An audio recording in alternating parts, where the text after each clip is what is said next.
жигиттер эми кичине сабыр кармап Жигит в одном числе. Тут я не вижу других мужиков. Бирөөсү сийип коюп турбу жынсыңа. Кургатып коеюнбу я? Сен келдің да сен. ооба аны түшүнүп атабыз брат. Келсең отур унчукпайлы, эй. Сен болсаң мандырабышты. Болду. Жигиттер.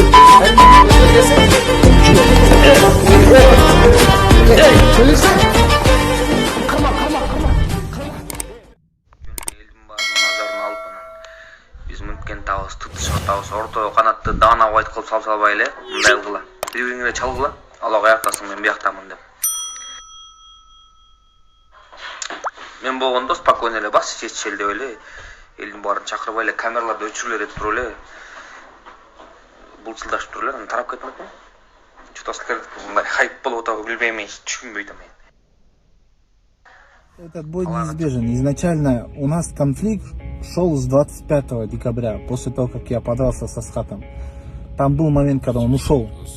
И это жүрөгүмө тийип калды. Мага келип туруп балет этип койбойсуң депчи. Эч кимде эле жок болду, өзүң көрдүң, Аскатта килтеген мындай армия фанатов келди. Мен ошо Кубага айткам, келип мага балет этип койчу деп. Ал кетип калды. Просто